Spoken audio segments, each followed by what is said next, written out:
do want to talk to you about some basics. Some patients are very interested in hearing about, what is the prostate? We get that question all the time. What does the prostate do? And when the prostate starts causing people problems, why can't you just take it out, doc? We get that question all the time. And then we'll talk about all the treatment options, because if there's one thing that you can take away from today, I want you to really understand that this is not a one-size-fits-all problem of the enlarged prostate. There are going to be patients out there that will do great if they have the particular procedure that we're talking about today, the UroLift, but there's going to be other patients and many other patients that may do better with one of the other therapies. So, when you are choosing a urologist, or when you do come to see me or one of my partners, we're going to be able to offer you a lot of different options. And we're probably going to tell you which one we think is the best for you. But it's certainly not a one-size-fits-all equation. There are certain reasons why we're certain size prostates, the prostate looks a certain way, certain symptoms that we might try different therapies than what we're talking mostly about today. So that's probably the most important piece of information. And then we are going to spend some time about the UroLift, and we have some really interesting slides about that. What is the importance of your prostate? Well, the overview really is that, the prostate generally is the size of a walnut. It sits at the base of the male bladder. The bladder is here in the picture. And basically what we're showing you is that the urine has to actually travel through the prostate. So the prostate surrounds the urethra. And, you have to think a little bit three-dimensionally here, because as you can see, the urine is going through the prostate right here, but the prostate's more like a donut, and the donut completely surrounds the urethra. And when the prostate enlarges, the channel or the middle of the donut gets smaller. The function of the prostate is to produce fluid that transports the sperm during ejaculation. So a lot of the fluid when a man ejaculates, that's going to be made within the prostate and also within another organ called the seminal vesicles. This is probably my favorite slide in the early part of this presentation. What it shows is the prostate in a baby. You would see that it's very, very small. And as someone gets through their teenage years, it gets to a certain size. And then it's going to stay at that size for many years, probably into their 40s and maybe even getting close to 50. And this is something we don't understand very well at all. When you come into our waiting room, and if you just had just the guys who were there for an enlarged prostate, there would still be a very big age range. And, you'll see in a second on one of the slides that everyone's prostate is eventually going to enlarge, but some people, it just happens sooner. So you'll see that there'll be guys in their 40s and 50s who are having these symptoms. And then there'll be guys who are lucky enough that they don't have their symptoms until they get into their 70s and 80s and maybe even beyond. So there'll be a wide range of people there. And that's something about it is, we don't completely understand, is why the prostate gets bigger in some guys when they're younger, and why it takes a while to get bigger in some patients who are older. The prostate's not just all about enlargement. You hear about a couple other conditions, and I'm sure you've all heard of prostate cancer, which is a very common cancer among men. Probably 1 in 9 men will get this in their lifetime. It's typically a very slow-growing cancer. It's clearly not the focus of what we're talking about today, but when you do come into our offices and we start talking about your symptoms, one of the things that we're always going to rule out in the very early stages is that you don't have prostate cancer. And that's very important to do. Number one, because the treatments are completely different. But number two, it's mostly because that's the anxiety that brings people in. Everyone always thinks that they have prostate cancer when they start to have these symptoms. And the fact of the matter is that it's much more common to just have an enlargement of the prostate than to have cancer there. Now, there's another condition called prostatitis. And prostatitis is when you get swelling or inflammation of the prostate, often due to an infection. And the reason that you would have that can be because your prostate is enlarged. So it would be more common to get an infection in your prostate if you had an enlarged prostate. So there is some overlap with these conditions. The other point is that prostatitis often can come on all of a sudden. So if a man was doing fairly well, not having any symptoms, and all of a sudden started to have a lot of symptoms, we might think prostatitis first. And again, having prostatitis doesn't mean that you won't ever have prostate cancer. We have to obviously monitor for all these things. Like we said, when all men get older, their prostate will enlarge. I want you to focus, if you can, here on the dark orange here. And in the dark orange is the percentage of men of those at that age that have an enlarged prostate. So as you can see, at age 50, we're already talking 40% of men. And as we go every 10 years up, there's going to be a large number of patients who have that. Now, not everyone will have symptoms. And just because your prostate is enlarged doesn't mean you have to really do anything about it. There are ways that we can do some tests to see if the prostate is causing you problems. So that's something you come into the office, we ask a lot of detailed questions, we do questionnaires, and we might do some screening studies. And eventually we'll get to the point where we say, look, you have a diagnosis of something called BPH, benign prostatic hyperplasia. So just breaking that word down, benign means it's a non-cancerous growth. Prostatic means it's in your prostate, and hyperplasia means that the prostate itself has enlarged. So you have benign enlargement or non-cancerous enlargement of the prostate. If you have an enlarged prostate, we're always going to check a test called the PSA, which is a blood test that I'm sure a lot of you know about and have had. The PSA can be elevated because of an enlarged prostate, but it can also be elevated because of prostate cancer. So you can't determine using your PSA alone which of the two you have. I'm sure some of you out there have had the pleasure of having prostate biopsies to rule out cancer, and some of you may have already had cancer as well. Now, just because someone has prostate cancer doesn't mean that they can't or they wouldn't need to be treated for an enlarged prostate. You know, the symptoms, meaning the trouble urinating, can certainly be there. Another quick cartoon here about what happens as the prostate enlarges. And this is very important because essentially the whole issue is an issue of urine flowing through a channel. On the right-hand side of the screen, you're seeing here that that channel is being narrowed. So not only has the prostate grown outward compared to the one in the normal picture, it's also grown inward, and it's essentially kinking off that channel so that the urine flow is getting held up in the bladder. So what happens? Well, you know, there are ways that our body overcomes this. And what will happen often is the bladder will start to push harder. The same way if you might have a little bit of blockage in one of your sinks in your house, one way to overcome that is to turn the strength of the faucet up. So the bladder will start to actually push harder to get through there. But the bladder's a muscle. So just like, you know, if you went and started lifting weights, or if you were a runner or did a lot of walking, the muscles that you use enlarge over time, they get stronger. Now, you might say, okay, well, great, let my bladder get stronger and take care of this problem. Well, it's not necessarily great, because within the bladder, what happens is as the muscle gets stronger, it starts taking up room within the bladder itself. So here on the right side, this bladder muscle has gotten very thick compared to the muscle over here. And that's caused the capacity or the amount of urine that can be stored within this bladder to be less. And you all know this when you start to see patients or people who get older and their bladder has gotten probably thick. They can't hold as much and they start going to the bathroom more and more frequently, which can certainly be a big problem from a lifestyle standpoint. How does this happen? Well, it happens in a fairly predictable way in many men. You go from the normal prostate all the way on the left, you start to get some enlargement where that channel gets narrow. And then when the enlargement starts to take over most of the prostate, you get a very narrow channel in there. And these are pictures from something called a cystoscopy, when we put a camera actually into the bladder. And you can see going from left to right that the channel or the black area and the opening in the center has gotten very narrow. And here we call this kissing lobes of the prostate, because the one side of the prostate and the other are actually touching, and that's really impeding the flow of the urine. Well, what are the symptoms that men have? Some are obvious and some are not. If you don't empty your bladder all the way, then you might not be able to go a long period of time without going to the bathroom. So you get frequent urination. Frequent urination means multiple trips to the bathroom. Often you can have a lot of urgency. And this is often one of the biggest problems that people complain about. Look, I was sitting there watching the football game and I had to go and I could barely make it to the bathroom in time. Sometimes the urination is difficult or painful. There can be a weak or slow flow. And then it can be that you incompletely empty. So you might urinate, but still have a lot of urine left over in your bladder. And then as your bladder fills up, you'll have to go again. The bottom line is something called hesitancy, or stopping and starting of flow, which is one of the things that many men notice early on in the condition.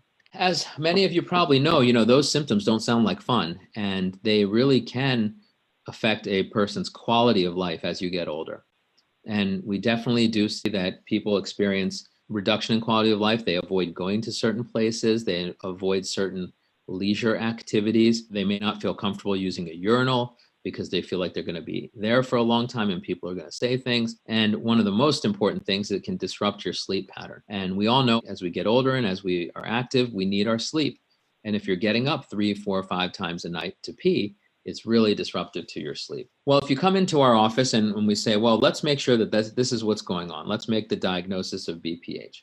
So how do we do that? The most important thing will be, we'll talk to you. Medical history is a fancy word for talking to the patient and saying, what's going on? Tell me what your symptoms are. And that's, the part of our jobs that at least I like the most, getting to know people and hearing their story and hearing what's bothering them and what cause them to come in. No one wants to be there. Everyone would rather be at their house, at the beach, doing whatever else. But there was something important enough for this patient to come into my office, and it's my job to really find out what that is. The medical history, which, again, the fancy word of talking to the patient, that's how we make this diagnosis. Now, sometimes we have to do a little bit more testing to get some information. And one of those things is an ultrasound of your bladder. You can ultrasound the bladder, the prostate. We try to get a sense of how well the patient empties their bladder. Sometimes we have to do the dreaded DRE, or digital exam. We'll do that to a lot of times look for prostate cancer. We'll also try to get a rough size of the prostate when we do that. And we'll also ask people about their symptoms in a questionnaire. And the questionnaire is important, but the reason for the questionnaire is we can use that over time to see if things are getting better or worse. And, if people answer those questions honestly, it really makes a difference. And then we also ask them how much are your symptoms bothering you? Because all patients are different. And some guys getting up twice a night, 3 times a night, they fall right back asleep. It doesn't bother them. But for another patient, getting up once or twice a night might really cause them disruptions when they're sleeping. Some of the other things we might do is a study called a Euroflow. That's where we actually have you pee into a machine that tells us how strong you're peeing. We can then compare that to other patients your age. We might do something called a transrectal ultrasound, where we actually put a small ultrasound in your rectum to take some pictures of the prostate. And then the one that really gives me the most information is called cystoscopy. And those were some of the pictures that you had seen before. We actually get a look at how healthy the bladder looks. We rule out any other conditions, such as a urethral stricture or bladder stone or other problems that might be going on in the bladder or the urethra. And then we really get a sense of how big is the prostate and what's the effect on it. And that can help us figure out, of all those treatment options out there, which are the ones that are really going to be the ones which procedure would help you the most. These are just some of the questions that are asked within those questionnaires, and how do we score it? We give the patient a score on a 0 to 35 scale. The worse the symptoms, the higher the number. And again, this is something that we'll use over time, even after we do procedures, to see how much improvement you had. Let's say the patient comes in and we do determine that they do have the enlarged prostate and it's causing them bother and they want something done about it. Well, what are we going to do? I'm going to walk you through in a couple slides all the treatment options. So it's going to be a little bit busy. And again, I don't mean to do this to be in place of a very thorough appointment with a doctor, because you're going to learn much more about that when it's guided towards yourself and not in general terms. But I'm going to talk about the general terms here. So basically, on this slide, starting over here on the left side, is the less invasive, meaning the easier things to do. They're not going to cause you as much potential harm. And as we move over all the way to the right side, we get the most invasive, which are the laser treatments and the surgery treatments. So different treatments are appropriate for different patients. And the reason that we do feel strongly that the UroLift treatment is one of the best treatments is because it's actually right here in the middle. It's a little bit more invasive than taking a pill every day, but it's certainly not as invasive as some of the other treatments out there as far as, how they're going to change your lifestyle in the short and long term. Right now, we're focusing right here on the left side, called the watchful waiting. Watchful waiting essentially means we're just keeping an eye on things. The advantage of that is that you're not having any surgery. You're not paying any money for drugs. You don't have any side effects. The disadvantage is that you have an enlarged prostate and you're not doing anything. So you might require lifestyle changes. You might have to get used to getting up a couple times at night. You might have to get used to, when you go to the Walmart, you find the bathroom first and you pee, and then you go shopping, and then, maybe you pee again on your way out the door. And then, there's always the risk, if you're not treating this, that there might be some harm being done. Now, we can use some of those tests that we had talked about earlier to prove that you're not doing yourself any harm. And so if you are someone who wants a less is more approach, sometimes we might do some testing just to prove to you that things are okay and that it's appropriate to do watchful waiting. The majority of patients who will come in to see us already have started or tried medications at some point in their life, probably from their primary care doctor. So we're now talking about medications. So we're in this medications and herbal remedies, because there are a few herbal remedies out there that might give you some good relief of some symptoms for a little while. But starting on medications, here's the list of medications that a lot of guys will be on. I'm sure a lot of you have heard of these names. The most common probably is Flomax, or the other name is called tamsulosin.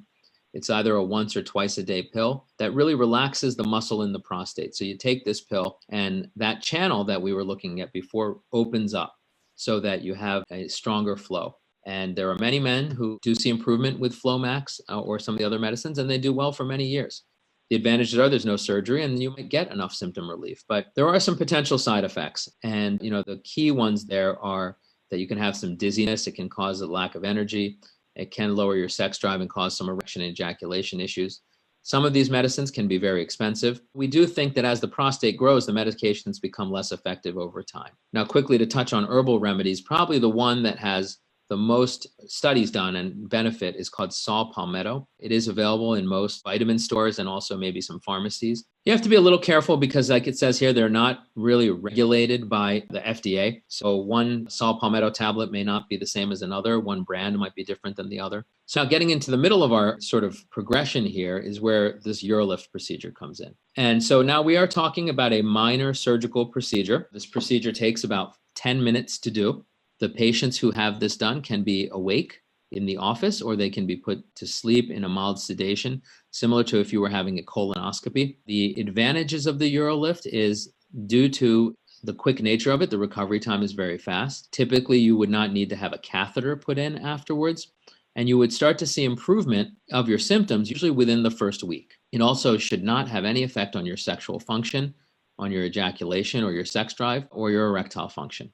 Now, some of the disadvantages of it is that just like any other surgery, you might experience some discomfort during and after the procedure, generally for about 5 days, to have some blood in the urine, to have some urgency, and you usually will improve. But, some men, they might continue for 2, 3, 4 weeks.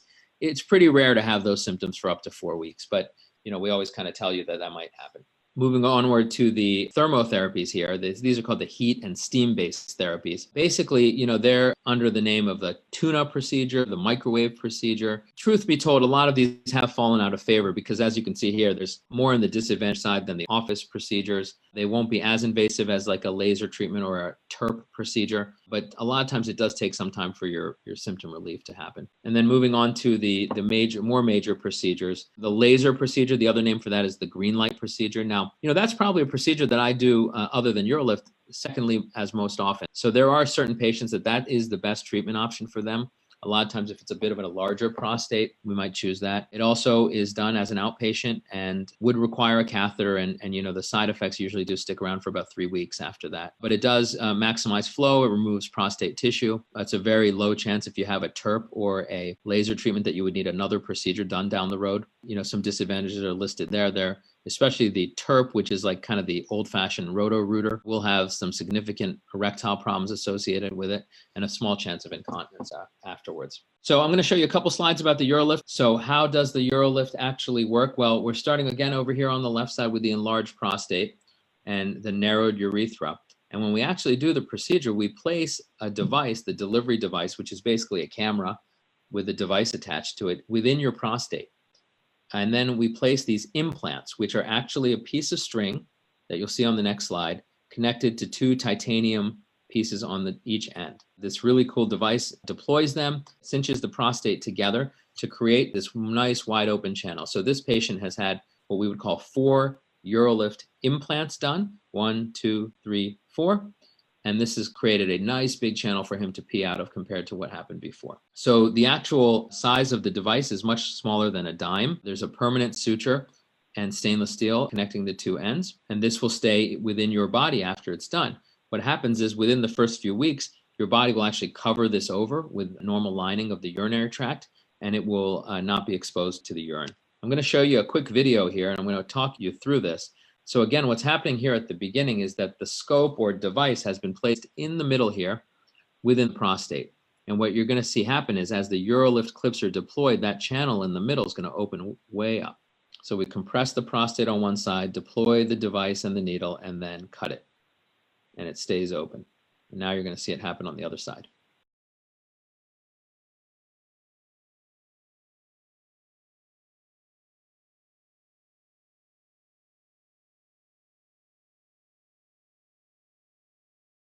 So before you had that narrow opening, and then afterwards you have the bigger channel. And then if you looked in with a cystoscope, this is what we hope to see at the end of every UroLift procedure. A nice open channel there at the end. These are some actual pictures from a surgery where before you see that the channel is obstructed, the urine is going through maybe this triangle and through this slit. But afterwards it has a big open channel. You could drive a truck through there if you wanted to. What should you expect after having the procedure done? Well, you might get symptom improvement. We write here within 2 weeks. I think most patients start to see some improvement within a week, but 2 weeks, and you continue to improve for actually up to about 3 months. And the most common side effects would be some mild to moderate pain or burning with urination, some blood in the urine on and off, maybe some pain down in your pelvic area. You will be very sensitive to things like coffee, tea, and sodas for the first few weeks. And so you have to be a little careful with those. And most of these symptoms will resolve within 2 to 4 weeks after the procedure. Like I said, I've been doing this procedure for about 4 or 5 years, and many of the studies have shown that for 5 years after this, you have really good results. Now, as far as insurance coverage, there is actually very good coverage for this. Our office would help you address these issues beforehand. But of course, you may be responsible for copays and deductibles depending on your insurance. Most, but not all, non-Medicare plans provide coverage. If you are concerned about insurance coverage, you can go to Eurolift.com where they will have more information there.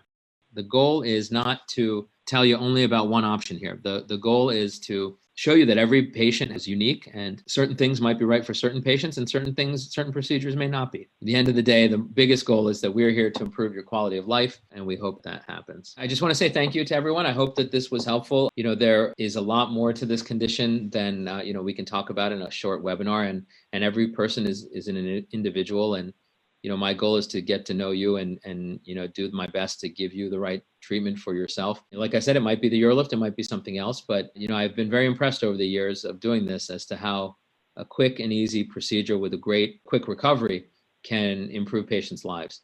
And so I'm hoping that maybe some of you might come in to see me and talk about this, or see another urologist and talk about it. And again, I thank you for taking time out of your schedules to join us tonight.